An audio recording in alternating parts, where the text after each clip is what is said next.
안녕하세요. 저는 중랑구에 사는 30대 후반의 남자입니다. 지금부터 제가 들려드릴 이야기는 제가 사랑하는 사람과 결혼까지 이르게 된 이야기예요. 조금 평범한 이야기라고 생각하실지 모르지만 그 사이에는 정말 각본이 아닐까 싶을 정도로 놀라운 반전이 있답니다. 지금부터 제 드라마 같은 이야기를 시작할게요. 저는 1년 전에 성대한 결혼식을 올렸습니다. 딱히 결혼식에 대한 로망이 없는 저는 무뚝뚝한 남자인데도 그 결혼식은 잊혀지지가 않네요. 아버지는 세상 살다 보면 그런 일들은 수없이 많다지만 저는 절대 아니라고 생각해요. 이런 일은 평생을 살아도 겪지 못한 사람들이 널리고 널렸을 겁니다. 이 결혼식을 이야기하기 위해서는 저의 어린 시절을 얘기하지 않을 수가 없습니다. 어릴 적 저는 굉장히 불우한 환경에서 자랐어요. 어머니가 도박 중독이시라 허구한 날 집에 빨간 딱지가 붙었었거든요. 남들은 영화에서나 보는 일을 저는 10번도 넘게 겪었답니다. 하지만 그때마다 아버지는 어머니를 용서하셨어요. 사람이 나쁜 게 아니라 도박이라는 마수가 어머니를 조종한 것뿐이라며 매번 어머니를 용서하셨어요. 솔직히 저는 그런 아버지를 용서할 수 없었어요.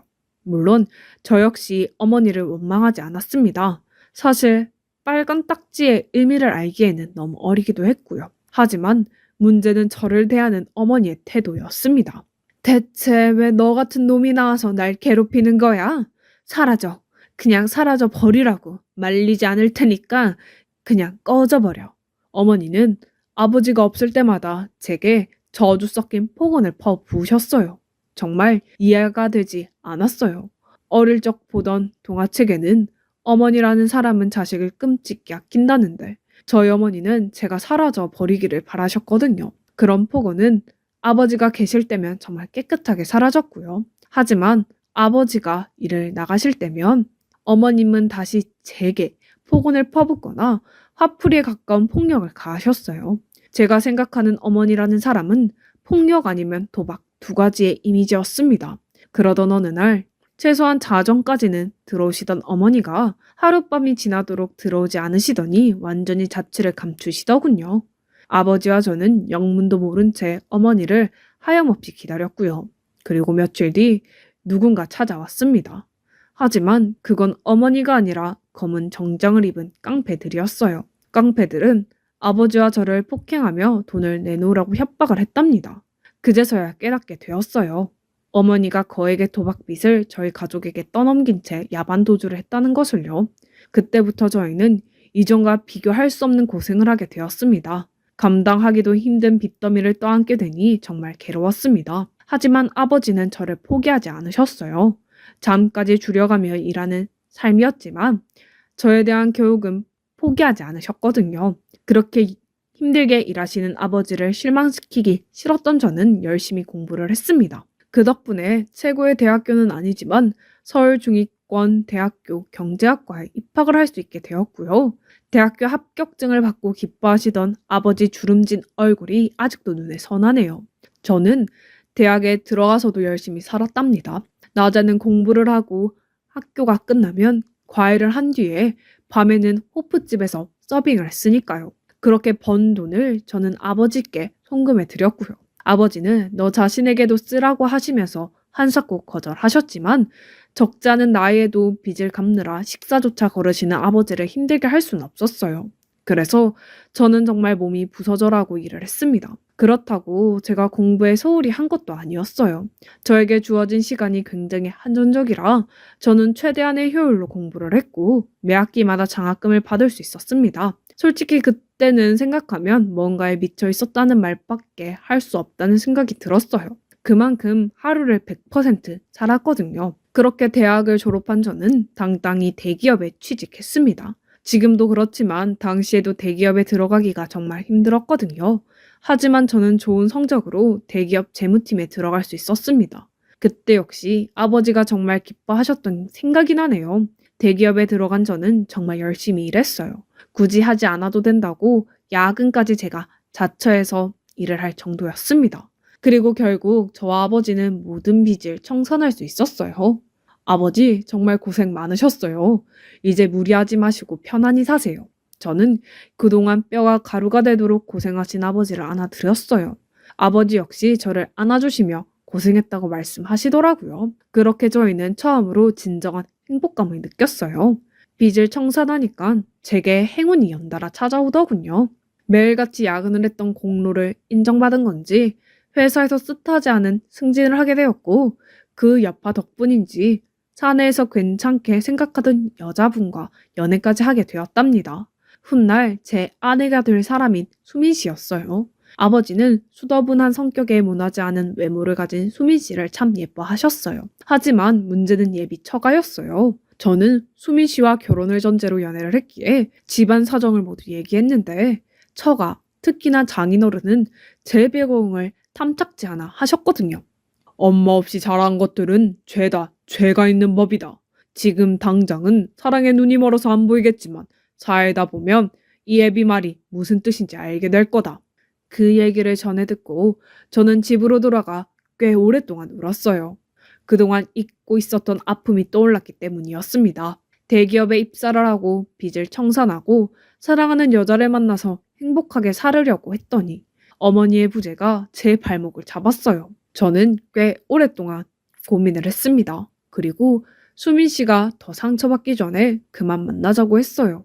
자기야, 우리 그냥 여기에서 정리하자. 결혼도 하기 전에 그런 말씀을 하신다면 결혼 후에는 내가 듣길 만한 잘못을 할 때마다 내게 어머니가 없다는 걸 걸고 넘어지실 거야. 내가 어머니 사랑을 받지 못하고 자란 사람이지만 그렇게 하고 싶지 않아. 그러니까 더 정들기 전에 여기에서 끝내자. 저는 수민 씨에게 이별을 통보했어요. 하지만 수민 씨는 상관없다며 저를 붙잡더군요. 마음이 아팠던 저는 몇 번이나 이별을 통보했지만 수민 씨의 애원에 다시 붙잡혔습니다. 마음이 아팠어요. 평범한 어머니만 있었어도 이런 일이 없었을 텐데 하는 생각이 계속해서 맴돌았거든요. 저와 제한 수민 씨는 자기가 아버지를 잘 설득하겠다며 걱정하지 말라고 하더군요. 하지만 몇 달 뒤에 수민 씨와 카페에서 즐거운 시간을 보내고 있다가 우연히 수민 씨 핸드폰을 보게 되었어요. 그 카톡창을 보고는 저는 또 한 번 충격을 받고 말았습니다.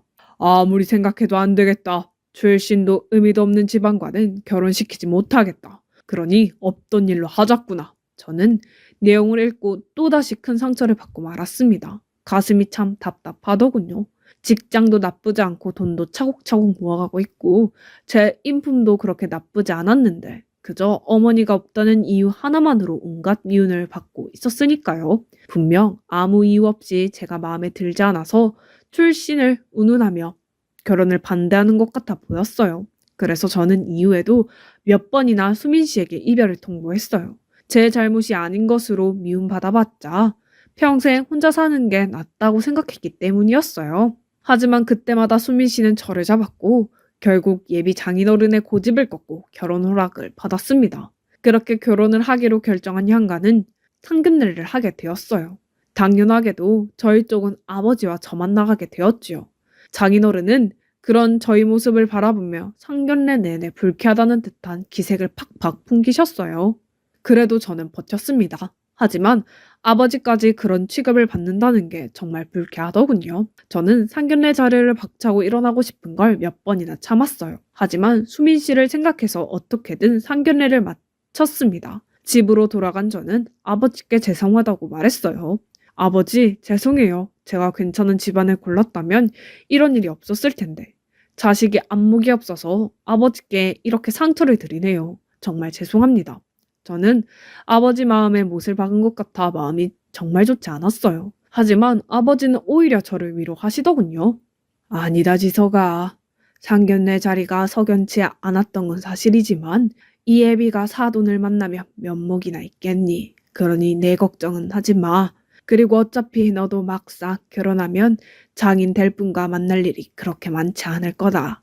그러니까 수민이만 바라보면서 알콩달콩 살거라. 너만 행복하게 산다면 이 애비는 무슨 일을 당해도 상관없다. 아버지는 끝까지 저만 생각하셨어요. 그날 역시 아버지를 끌어안고 얼마나 많이 울었는지 모르겠습니다. 어릴 때 집에 붙은 빨간 딱지를 바라보며 색깔이 이쁘다고 했던 꼬마가 이렇게 장가를 가게 되었으니까요. 그렇게 저와 수민 씨는 본격적인 결혼 준비에 나서게 되었어요. 대부분의 절차를 마친 제게 남은 건 결혼식 때 주례를 봐주실 분이었습니다. 저는 아버지께 혹시 괜찮은 분이 있으신지 슬쩍 여쭤봤습니다. 그랬더니 아버지가 기다렸다는 듯이 점 찍어 놓은 사람이 있다고 하시는 거예요. 그래서 누구냐고 물어봤습니다. 그랬더니 아버지가 운영하시는 치킨집의 건물주라고 하시더라고요. 황당했습니다. 보통 주례는 어릴 적 은사님이나 회사 임원분 또는 대학 교수님 정도에게 부탁드리는 걸로 알고 있거든요. 그런데 갑자기 아버지 가게에 있는 건물의 건물주라니 그 뜬금없는 말씀에 저는 잘못 들은 줄로만 알았어요. 하지만 아버지는 평소 진지한 성격으로 농담을 모르시는 분이셨거든요. 다시 말해서 저의 주례를 맡아주실 분이 건물주였던 것이었어요. 실제로 저는 건물주분과 만나게 되었답니다. 심지어 건물주는 다름 아닌 여자분이셨어요. 아버지보다 서너 살 정도 어린 연하일 것 같던 건물주는 우아한 기품이 흐르는 분이셨습니다. 그렇게 저와 아버지 그리고 그 건물주분까지 이렇게 셋이서 식사 자리를 가졌는데 건물주분이 제게 이것저것 참 많이도 질문하더군요. 이상한 것을 묻는 것이 아니라 무슨 호구조사라도 하는 것처럼 취미와 좋아하는 음식까지 전부 물어보셨어요. 저는 어른이고 또 주례를 맡아주실 분이니까 대답을 따박따박 해드리기는 했지만 왠지 모를 찝찝함과 불편함은 숨기기 어렵더군요. 나중에 수민 씨와도 만날 자리를 마련했는데 건물주는 수민 씨가 아니라 제게만 질문을 하시더군요. 수민 씨가 쓸쓸하게 보일 정도로 말입니다. 특히나 제가 어릴 적 가난했던 이야기를 해드리면 눈물을 글썽이셨어요. 아, 정말 힘들었겠네요. 좌절하지 않고 버텨줘서, 그리고 이렇게 잘 커져서 고마워요. 좋게 생각하면 감성적인 분이라고 볼 수도 있었지만, 나쁘게 보면 오지랖이 넓은 사람이구나, 이렇게 생각할 수도 있었어요. 일단 그 자리는 그렇게 마무리가 되었습니다. 그러던 어느 날, 회사에서 열심히 근무를 하는데, 두통이 너무 심해서 반차를 내고 일찍 퇴근을 했어요. 약국에서 두통약을 하나를 사서 집으로 돌아갔는데 저는 깜짝 놀라고 말았어요. 현관에 여자 구두가 있는 거였거든요. 이 집에는 저와 아버지만 사는데 여자 구두라니. 그때 거실에서 아버지 목소리가 들리더군요. 아니 지석아, 이 시간에 무슨 일이야? 아버지는 저를 보고 깜짝 놀라셨어요. 원래는 밤에 퇴근해야 할 제가 일찍 퇴근을 했으니까요. 하지만 저는 아버지보다도 더 놀랐습니다. 글쎄, 거실에 건물주가 떡하니 앉아 계시는 겁니다. 아무리 건물주와 세입자라는 관계에 있다지만 남녀 사이인데 집에서 이렇게 사적으로 만나다니요. 저는 황당한 표정을 한 채 현관에 우두커니 서 있었어요. 그러니까 건물주가 서둘러 나가시더군요. 대체 왜 여기까지 오신 건지 묻지도 못했어요. 저는 아버지께 물었어요. 아무리 제 주례를 서주신다고 해도 집까지 오시는 건 좀 아니지 않나요? 저는 건물주가 선을 넘으신 것 같아서 아버지께 따지듯이 물었어요. 하지만 아버지는 별것 아니라고 말씀하시면서 피하시더군요. 그때 제 가슴에 맺혀있던 게 폭발했습니다. 그동안 건물주 아주머니에게 느꼈던 모든 감정과 그로 인해서 느꼈던 심정이 터져버렸던 것이었어요. 아버지, 저는 평생 아버지를 기쁘게 해드리기 위해 최선을 다했어요. 아버지가 원하시는 것이라면 뭐든지 했고요. 하지만 이번에는 정말 못 참겠습니다. 저분 대체 누구세요? 누구신데 제 주례를 서시는 거며 대체 뭔데 저에 대해 꼬치꼬치 물으시는 건데요. 오늘 저희 집까지 찾아오신 이유는 대체 뭐고요?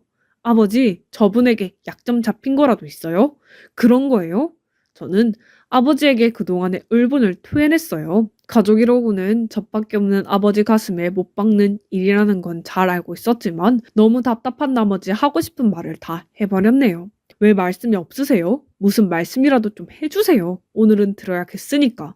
저의 추궁에도 아버지는 아무런 말씀이 없으시더군요. 그때 아버지께서 대답 없이 핸드폰을 드시더군요. 그리고는 어딘가로 전화를 걸더니 다시 오라고 하시는 거예요. 그렇게 잠시 뒤 저희 집 현관으로 누군가 들어왔습니다. 그런데 그분은 다름 아닌 건물주 그분이시더라고요. 정말 기가 막혔어요. 하지만 아버지는 전부 얘기해 줄 테니까 일단 앉으라고 하시더라고요. 그렇게 제가 뭐라고 따지려고 할 때쯤 아버지께서 드디어 입을 여시더군요. 이분은 지석이니 어머니시다. 따지려던 저는 아버지의 말씀에 벙지고 말았어요. 저는 그 건물주분의 얼굴을 자세히 보았어요. 동의하지 않은 듯한 표정, 그건 마치 아버지의 말씀이 사실이라는 걸 증명하는 듯 했어요. 아버지, 그게 무슨 말씀이세요? 저희 어머니는 두 분이 아니잖아요. 저희 어머니는 20년도 더 전에 이해할 수가 없었습니다. 아주 어릴 때라고는 하지만 저는 어머니 얼굴을 똑똑히 기억하고 있었거든요. 매일같이 도박을 하고 아버지가 없을 때는 제게 사라져 버리라며 저주를 퍼붓는 그 사람은 이 건물주분이 아니셨어요. 아무리 20년이 넘는 세월이 지났다고 한들 이목구비가 완전히 달라지지는 않잖아요. 그런 제게 아버지는 그동안의 일들을 모두 말씀해 주시더군요. 네 기억 속에 남아있는 그 사람은 너의 친어머니가 아니란다. 그리고 네 진짜 생모는 이분이셔. 아버지는 저를 학대했던 그분은 계모시고 이 건물주분이 저를 낳은 친어머니라고 하셨어요. 사실 아버지는 결혼을 한 번 하셔서 저를 낳으셨는데 가정 형편이 너무 힘들어서 옆에 계신 건물주께서 저와 아버지를 두고 도망을 쳤다고 합니다. 그렇게 수년의 세월을 지내다가 제게 엄마가 필요하다는 생각이 들어서 계모와 재혼을 하셨던 거고요. 하지만 계모마저도 거에게 도박빚을 남기고 도망가셨고 아버지는 본인의 생에는 여자복이 없다는 생각이 들어 저와 단둘이서 살아오셨다고 해요. 그런데 제가 결혼 준비하기 전 1년 전쯤 어머니가 아버지를 찾아오셨다고 합니다. 그러면서 다짜고짜 무릎을 꿇으며 잘못했다고 오열하셨다고 하더군요. 그동안 어머니는 마음속에 항상 죄책감을 담고 살았다면서 단 하루도 저희를 잊은 적이 없다고 말씀하셨다고 했어요. 그러면서 그동안 잘못한 일들을 이제는 갚고 싶다며 찾아왔다고 했고요. 어머니가 집을 나간 이유는 아버지는 어느 정도 이해를 하셨던 것 같아요. 들어보니까 그건 바로 저를 낳으시고 시부모님이랑 같이 힘들게 살았었는데 가정 형편도 안 좋았는데 시집살이가 너무 심했다고 하시더라고요. 특히 엄마는 시어머니께서 하루도 빠짐없이 폭언과 시집살이 그리고 심지어 폭행까지 툭 하면 저질러 버리시는 바람에 그게 무서워 참다 못해 집을 나가신 것 같다고 하더라고요. 그때 아버지가 어머니를 더 안아주고 보살펴 주셨는데 아버지는 그때는 속이 없어서 그러지 못했었다고 하네요. 아무튼 아버지는 어머니를 그렇게 용서했다고 했습니다. 그리고 또 믿기 힘든 고백을 하더군요. 1년 전에 아버지가 치킨집을 차렸는데 그것도 나 엄마가 건물 하나를 비워서 아버지께 뭐라도 좀 해보라고 하셔서 차리게 됐다고 하네요. 저도 그때는 좀 의아하기는 했어요. 평생 장사라는 건 해보지도 않은 분이셨는데 갑자기 치킨집을 한다고 하시니까 저도 좀 놀랐던 건 사실이었습니다. 알고 보니 다 그런 이유가 있었던 것입니다. 그동안 어머님은 30년 동안 안 해본 일 없이 악착같이 돈을 모았다고 합니다. 그래서 언젠가는 다시 저희에게 돌아올 날만을 고대했다고 하고요. 그러다가 운 좋게 어머니가 사둔 땅이 개발되면서 건물주가 될 수 있었다고 하더군요. 비록 높지 않은 6층짜리 건물이었지만 어머니가 그동안 얼마나 고생했는지 알 수가 있었습니다. 그런데 어머님은 30년이라는 긴 세월 동안 내가 어머니에 대한 상처와 분노라도 남아있을까봐 쉽게 다가가지 못했다고 하네요. 그리고 아버지께 말씀드리고 어머니는 나중에 시간이 조금 흐른 뒤 모든 걸 밝히자고 제안하였다고 하더군요. 그래도 어머니는 다른 건 몰라도 아들 결혼식은 꼭 보고 싶으셔서 아버지와 상의한 끝에 그러면 어머니가 주례를 보면 가장 가까운 곳에서 저를 보실 수 있기 때문에 주례를 보는 걸로 하셨다고 하더군요. 모든 사실을 깨달은 저는 건물주분, 아니 어머니를 바라봤어요. 어느샌가 어머니는 눈물만 흘리고 계시더군요. 미안하다 지서가 엄마가 못나서 나만 생각하고 널 버렸어. 날 증오해도 좋고 원망해도 좋다. 마음껏 미워해라. 어머니는 눈물을 흘리시며 자신을 욕하라고 하셨어요. 하지만 저는 그럴 수 없었습니다. 저에게 저주 섞인 폭언을 퍼붓던 계모가 아니라 친엄마를 만난 거니까요. 그래서 저는 말없이 어머니를 꼭 안아드렸어요. 30년 만에 만나게 된 저희 세 가족은 그날 얼마나 많은 눈물을 흘렸는지 모르겠습니다. 그러던 어느 날이었어요. 장인 어른께서 전화를 하시더군요. 자네는 왜 그렇게 무책임한가? 앞으로 신혼집은 어디로 할 건지, 주례는 누가 설 건지, 자네 어머님 자리에 들러리를 누구로 세울 건지 정해야 할 거 아닌가? 아, 답답해서 정말. 이렇게 말씀을 하시며 제게 만나자고 하시더군요. 그래서 저는 장인어른이 원하는 것으로 갔습니다. 장인어른은 저를 보자마자 노골적으로 무시하는 듯한 시선을 보내시며 말씀하셨어요. 자네는 왜 그렇게 생각이 없나? 결혼식이 코앞인데 뭐 하나 진행되는 것도 없고 그냥 손 놓는 건가? 이래서 내가 엄마 없이 자란 것들은 거르려고 했던 건데 지금이라도 파혼을 해야 하는 건지 참. 장인어른은 가정교육을 못 받아서 그러네 어쩌네 하면서 저를 계속해서 하대하셨답니다. 바로 그때 어머니와 아버지가 저 멀리서 주차를 하며 다가오시더군요. 저도 놀랐어요. 이곳까지 오실 줄은 저도 몰랐거든요. 알고 보니 집에서 제가 장인어른과 기 죽은 듯 통화를 하고 만나러 간 것을 아시고는 아버지가 어머니에게 연락해서 뒤따라오셨던 겁니다. 안녕하세요. 저 지석이 엄마 되는 사람입니다. 처음 뵙겠습니다. 근데 초면이지만 할 말은 해야 할 것 같아서 실례 좀 할게요. 좀 전에 멀리서 지켜봤는데 우리 지석이 그쪽 분들 사위 될 사람 아닌가요? 요즘 사위 될 사람한테 그렇게 하대하고 무시하는 세상이던가요? 지석이 엄마로서 몹시 불쾌하고 결혼을 시켜야 할지 안 시켜야 할지 고민 좀 해봐야 할 정도로 기분이 아주 나쁘네요. 어머님이시라고요? 어머님은 안 계신 걸로 알고 있는데. 저 지석이 엄마 맞습니다.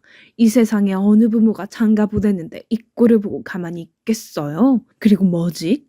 지금 고작 그것 때문에 제 아들 뭐라고 했던 겁니까? 열받네요. 제가 서울에 45평짜리 아파트 구해주기로 했어요. 그러니까 그쪽에서는 뭘 해주실 건데요? 45평 아파트. 저도 처음 들어본 얘기였어요. 서울에서 45평짜리 아파트를 사려면 적어도 수십억은 할 텐데 그걸 신혼집으로 마련해 주신다니요. 너무 놀라서 입이 다물어지지 않더군요. 그리고 무엇보다 어머니가 자긴 어른하고 이야기를 하면서 우리 아들, 우리 지석이 내 아들 이렇게 말씀해 주시니까 저도 모르게 눈물이 나왔어요. 지금껏 살면서 단 한 번도 제대로 엄마라고 불러본 적 없었는데 저를 낳아주신 친모가 떡하니 내게 와서 따뜻하게 제 이름을 불러주니 묘한 감정이 들기 시작하더군요. 아, 이게 엄마라는 느낌이구나. 세상 무엇과도 바꿀 수 없는 이름. 이게 바로 엄마, 어머니구나 느낄 수 있었어요. 어머니는 계속해서 그 자리에서 물러서지 않더군요. 자, 말해보세요. 집은 제가 알아서 좋은 집으로 구해줄 테니까 그쪽에서는 우리 쪽에 뭘 해주실 수 있냐고요. 거듭 장인어른에게 말을 하니까 장인어른은 꼴먹은 벙어리처럼 아무 말씀도 못하시더군요. 갑자기 사부인이 나타난 것만으로도 놀랄 일인데 나타나서는 45평짜리 아파트를 해준다면서 역으로 오히려 어머니가 뭐 해줄 건지 압박을 주니까 아무 말도 못할 수밖에요. 왜 말씀을 못하시는 건데요? 그럼 제가 요구를 할게요. 제가 아파트는 말씀드리는 대로 구해 놓을 거니까 그 안에 가전제품이고 살림살이고 제일 좋은 거 비싼 걸로 넣어주세요. 우리 아들에게 집 해오라고 하는 건 그 정도 능력 있으니까 말씀하시는 거 맞으시죠? 이번 주까지 집에 필요한 물건들 정리해서 문서로 보내드릴 테니까 알아서 정리해 주시길 바랍니다. 아시겠어요? 아이고, 갑자기 그런 말씀을 하시면 저희도 생각이라는 게 다 있는데요. 갑자기 그렇게 통보를 하시면 어째요? 저희도 생활에 맞게 지출해야 하는데. 뭐요? 지금까지 생각이 있으신 분들이 사위에게 그렇게 막말하고 포언하고 무시했습니까? 그리고 이번 주까지 목록 정리해서 보내드릴 테니까 준비하시고 정 못하시겠으면 말씀하세요. 그러면 저도 아파트 구하지 않고 우리 아들 며느리 우리 집에서 함께 사는 살림 차리도록 할 테니까요. 아시겠어요? 그러면서 저의 손을 잡고 가자고 하더군요. 저 사부인. 장인어른은 불렀지만 어머니는 대꾸도 하지 않으셨어요. 그러면서 뒤통수 한 대 맞을 만한 소리를 그 앞에서 들릴 듯 들리지 않을 듯 한마디 하며 차가 세워진 쪽으로 갔습니다. 뭐야 저거 20년도 넘은 BMW 아니야? 아니 저런 거 타고 다니는 사람도 있나? 어지간히 돈이 없나 보네. 딱 저런 사람들이 돈도 없으면서 꼴에 외제차 한번 타보고 싶어서 가지고 다닌다니까. 저는 그 자리에서 배꼽 잡고 웃을 뻔한 걸 참으려고 엄청 애를 썼어요. 바로 그 차는 장인어른의 차였거든요. 그러면서 어머니는 벤츠를 운전하고 오시더니 저를 부르셨어요. 지서가 가졌구나. 집 보러 가야지. 장인어른 앞에서 비아냥대며 그곳을 나올 수 있었습니다. 차 안에서 백미러로 장인어른의 모습을 보니 멍하니 저희만 바라보고 있더군요. 그 모습을 보고 지금까지 결혼 준비하면서 처갓집에게 당했던 서름, 무식? 폭언들이 한순간에 사라지는 것 같이 속이 뻥 뚫리는 것 같았어요. 그리고 저 대신 자긴 어른에게 복수를 해준 어머니에게도 고마웠고요. 어머니, 고마워요. 처음으로 어머니라고 당당하게 말을 하며 말했어요. 그러자 어머니는 아까 장인 어른 앞에서 봤던 씩씩한 모습은 온데간데 사라지고 제가 어머니라고 부른 말에 말없이 눈물을 흘리며 운전을 하고 계셨어요. 어머니는 말은 안 해도 그토록 제게 듣고 싶었던 어머니라는 세 글자에 감정이 북받쳐 오르셨겠지요. 그건 저도 마찬가지였고요. 저도 어머니가 내 아들 우리 지석이라고 말할 때 눈물을 흘렸던 것처럼요. 옆에서 지켜보던 아버지도 말없이 눈물을 흘리셨고요. 그렇게 그날은 어머니 때문에 울고 웃는 날이 될 수 있었어요. 그렇게 우리는 결혼식을 올리게 되었습니다. 원래는 제가 어머니인 걸 몰랐다면 어머니가 주례를 서주려고 하셨지만 모든 사실이 밝혀진 마당에 주례를 설 필요는 없으셨죠. 당연히 부모님석에 착석하셨습니다. 장인어른은 우리 집에서 같이 살며 자기 딸이 시집살이라도 시킬까봐 그런지 몰라도 어머니가 내민 청구서를 받아들였고요. 그 안에 있던 물건값은 자그마치 7천만 원에 달했어요. 하긴 그 안에 TV 한 대 값이 1,000만 원 가까이 하는데 그 정도 나올 법도 하겠지요. 나중에 알고 보니 장인어른은 그 물건들을 사기 위해서 대출을 받으셨다고 했습니다. 그래서 지금은 그 대출 빚을 갚기 위해 뼈 빠지게 일하며 고생한다고 하시더군요. 너무 통쾌했어요. 그렇게 저희 부부는 몇 년째 행복하게 살고 있습니다. 저희 아버지 역시 수십 년 만에 아내와 재회해서 행복하게 살고 있고요. 어릴 때부터 고생만 했는데 이렇게 해피엔딩을 맞이해 정말 기분이 좋아요. 이 행복 놓치지 않도록 저희 부모님과 아내에게 저는 정말 잘할 생각입니다. 제 긴 사연은 여기까지입니다. 요즘 시국이 시국인지라 많이 힘든 상황인데 절대 희망 잃지 않으셨으면 좋겠어요. 버티고 버티다 보면 저처럼 뜻하지 않은 행운이 찾아올지도 모르니까요. 제 사연 함께 해주셔서 감사합니다.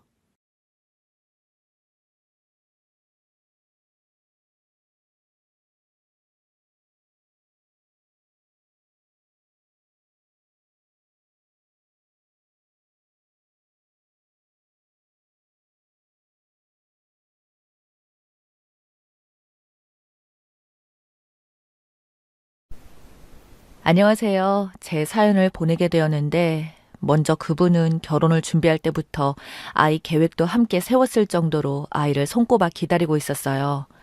워낙 저와 남편 둘 다 아이를 좋아하기도 했었고, 저희 어릴 적 꿈이 아이 3명을 낳아 따뜻한 엄마가 되는 것이었거든요. 저희 어릴 적 꿈이 왜 그랬던 것인지 지금 생각해보면 저희 부모님의 영향이 있었던 것 같아요. 저희 부모님은 저와 남동생에게는 넘치는 사랑을 주셨고, 그래서 저희 남매는 사랑을 많이 받고 자란 티가 난다는 걸 항상 들어왔어요. 많은 사랑을 주면서도 사람은 됨됨이가 중요하다는 말을 하면서 가정교육과 인성교육에 대해 신경을 많이 써주셨어요. 그렇다 보니 학창시절에도 사회생활을 할 때도 사람들 중심에 있었고 인기가 많았던 것 같아요. 어쨌든 그렇게 자라오다 보니 좋은 남편, 좋은 아빠가 될 것 같은 남자를 만나 빨리 결혼하여 아이를 낳는 거였죠. 그렇게 결혼한 뒤 5년 정도가 지나고 그토록 기다리던 선물이 찾아오게 되었어요. 아이를 임신했다는 사실에 남편은 저와 같이 산부인과에 가서 임신이라는 것을 확실하게 듣고 난 뒤 바로 친정과 시댁에 사실을 알렸습니다. 그 소식을 들은 모든 가족들은 저희에게 찾아온 기쁨을 축복해 주셨고 이 행복이 계속 쭉 이어질 거라고 생각했었죠. 태몽에 대해 얘기도 하고 누구를 닮았을지 상상하기도 하며 행복한 나날을 보내던 중 슬프게도 임신 7주 차에 아이가 유산이 되었어요. 평소와 똑같이 생활하던 도중 갑자기 복통이 너무 심하게 오는 것과 동시에 하혈을 하길래 놀라서 병원에 가니 아이 심장이 멈춰 있는 상태였어요. 그렇게 가슴 아픈 일을 겪게 되었고 그 과정 속에서 많이 힘들기는 했지만 남편과 저는 서로 의지하며 아픔을 딛고 일어나게 되었습니다. 그렇게 6개월 정도가 지나고 두 번째 아이가 찾아오게 되었어요. 이번에는 절대 잃지 않으리라 다짐했어요. 첫 이별 이후 저희 부부뿐만 아니라 양가 부모님께서도 지켜보시면서 많이 힘들어 하신 것을 알기 때문에 임신 소식을 조심스럽게 알려드렸어요. 그랬더니 양가 부모님도 모두 너무나 기뻐하시면서 정말 수고했다고 이제 마음의 짐을 좀 덜 수 있겠다며 기뻐해 주셨죠. 시어머님은 자신의 꿈에 호랑이가 나왔다고 하면서 태어나면 집안을 크게 일으킬 아이라고 하셨어요. 그렇게 두 번째 아이의 태명은 희랑이라고 희망과 사랑이라는 뜻이 담기기도 했고 태몽에 나온 호랑이와 발음이 비슷해서 그렇게 불렀습니다. 저희가 얼마나 노력하고 사랑해주는 것을 알아주는지 정말 쑥쑥 커서 무럭무럭 잘 자라주더군요.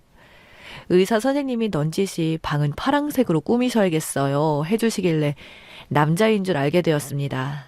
그래서 출산 날짜가 다가오진 않았지만 예쁜 아기 옷이나 물건이 보이면 샀던 기억이 나요. 그러다가 임신 6개월 차에 검진 날이 되어 남편과 함께 검진을 받으러 산부인과에 가게 되었습니다. 얼마나 컸을지 기대하면서 제 차례가 오기를 기다렸죠. 그런데 검진을 하던 도중 의사 선생님 표정이 굳어지기 시작했고 당장 수술을 하자고 했습니다. 알고 보니 아이 심장 소리가 들리지 않았던 것을 선생님이 눈치채고는 곧바로 조치를 취하게 된 것이었죠. 전과 달리 복통에 출혈이 없었기 때문에 저는 유산일 거라고 전혀 상상하지 못했습니다. 뱃속에서 이미 많이 커져버린 상황이기 때문에 아이를 낳는 것과 거의 비슷하더군요. 스스로 회복을 위해 많이 노력했고 제 주변 사람들도 많이 걱정해주면서 저를 많이 배려해 주었어요. 그 뒤로 첫 생리를 하는데 생리통이 너무 심하기도 하고 생리양이 전보다 많아졌기에 놀랐지만 다음 생리 때는 괜찮아지더군요. 그리고 산부인과에서도 수술이 깔끔하게 잘 되었다고 하기도 하고 인터넷에서 찾아보니 수술 후 이런 경우가 간혹 있다고 하길래 크게 걱정하진 않았어요. 솔직히 말하면 두 번째 유산을 하게 된 후 많이 힘들었던 것 같아요. 좀 많이 지쳐있던 상태였고 유산을 하다 보니 제 몸에 신경 쓸 겨를도 없었죠. 그러다 이번에는 정말 죽을 것 같아서 정신을 차리고 건강을 회복하기 위해 다시 일어서기 시작했습니다. 그렇게 1년간에 제가 노력을 하니까 서서히 괜찮아지기 시작했고 그때부터 남편과 여행을 많이 다녔어요. 유산을 겪은 후 총 2년이라는 시간이 지난 뒤 다시 임신 계획을 세워보자는 이야기가 나오게 되었어요. 임신을 제대로 준비하기 위해 산부인과에 가서 자궁 건강을 체크하고 가게 되었습니다. 그런데 그곳에서 충격적인 사실을 알게 된 것이죠.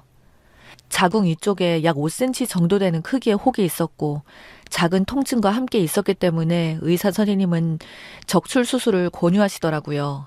솔직히 많이 고민했습니다. 선생님은 요즘에는 수술 말고도 다른 방법이 많다고 하면서 선택지가 수술밖에 없는 것은 아니라고 하더군요. 처음에는 시술로 치료를 해보기로 시작했습니다.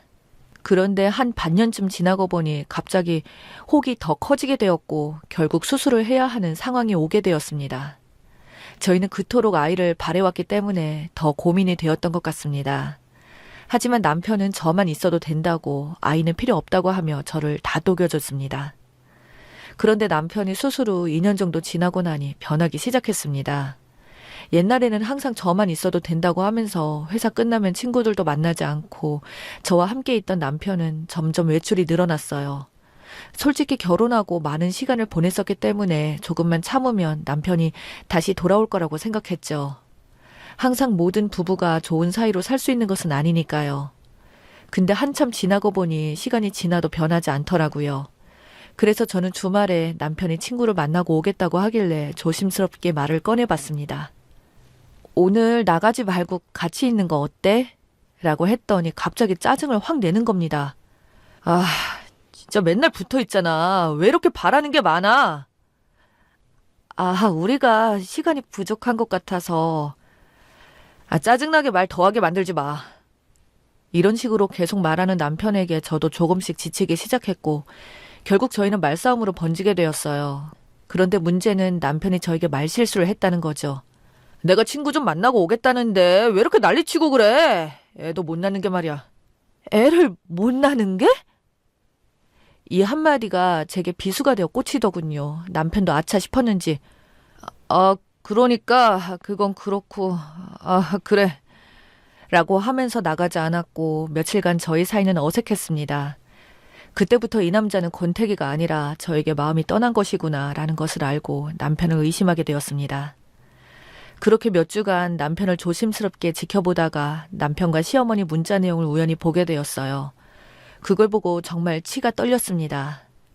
시어머니는 제가 임신하지 못하는 사실을 알게 된 후 남편과 저를 이혼시키겠다는 생각을 하셨나 봐요.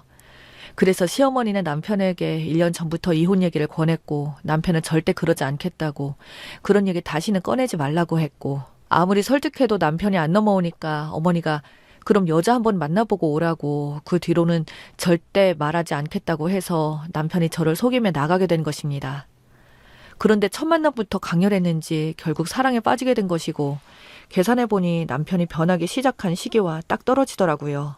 이 여자가 시부모님과 남편 이렇게 여행도 하고 식사 자리로 가지면서 저보다도 시댁에 더 왔다 갔다 한 것 같았습니다. 그 사실을 알자마자 저는 시댁에 달려갔습니다. 시댁에 가니 어머니가 당황스러운 표정을 지으면서 문을 열으시더라고요. 들어오라고는 하지 않으시고 여긴 어떻게 왔니?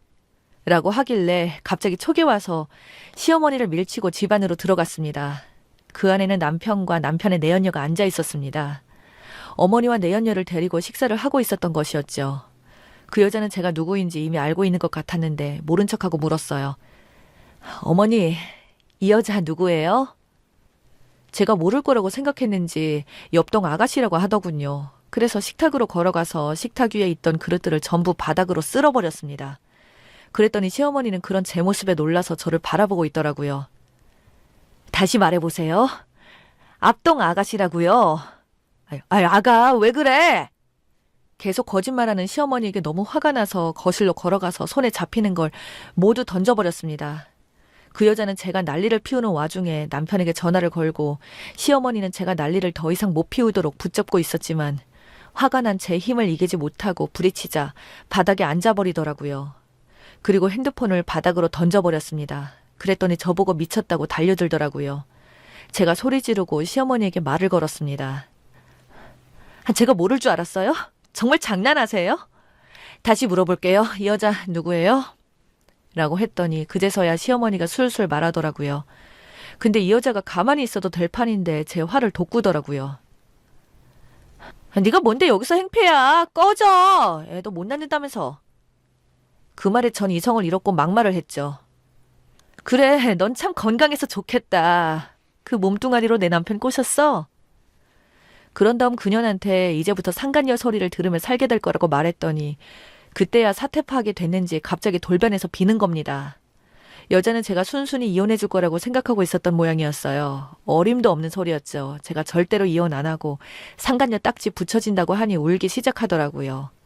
아무리 울고 매달려 사과해도 제가 받아주지 않자 저한테는 안 됐는지 포기하고 분했는지 시어머니한테 매달리면서 쌍욕을 날렸어요. 그러자 시어머니는 당황해서 저에게 자기가 잘못했다고 무릎을 꿇고 빌더군요. 내가 미쳤어. 착한 며느리 쫓아서 이혼시키고 못된 여우를 집안에 들일 뻔했네. 미안하다.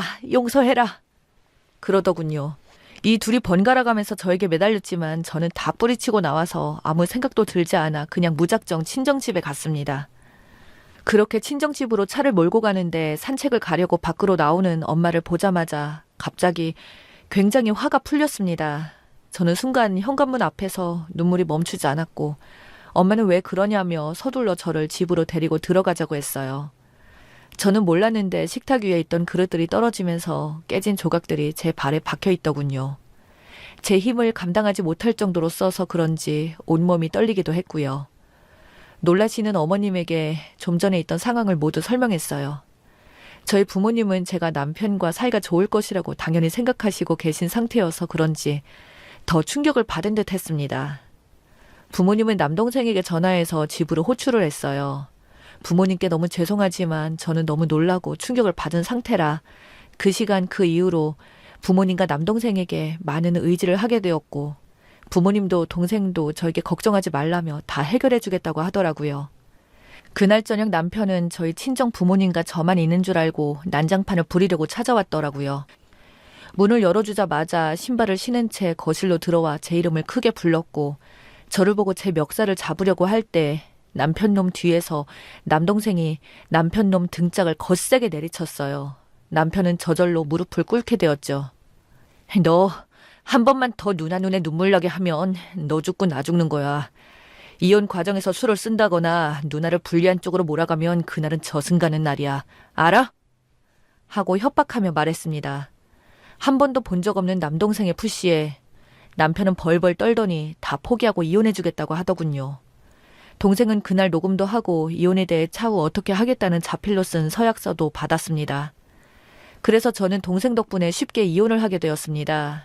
지금은 이혼을 참 잘했다는 생각이 들 정도로 저를 사랑하면서 열심히 살고 있어요. 전 남편이었던 그놈의 얘기를 좀 해드려야겠네요. 이혼하고 바로 둘이 결혼할 줄 알았는데 전 남편 놈 가진 것 없고 직장도 형편없자 그 여자는 남편을 버릴 생각을 했는지 시어머니를 속여 돈을 가지고 도망갔다고 들었습니다. 시어머님이 이 여자와도 이혼을 시키면 안 될 것 같으니까 그 상간녀에게조차 빌고 매달려서 당신 아들이랑 잘해보라고 이곳저곳 쫓아다녔던 모양이에요. 그 여자도 보통이 아닌 게 전 시어머니의 재산 반 이상 가지고 잠적했다고 하더라고요. 어쨌든 시어머니에게는 저 여자가 복수를 했고 저에게 모르는 번호로 문자가 와서 봤더니 전 남편이더군요. 아이가 없어서 시원하게 이혼했는데 한번 봐달라고 하기에 차단해버렸습니다.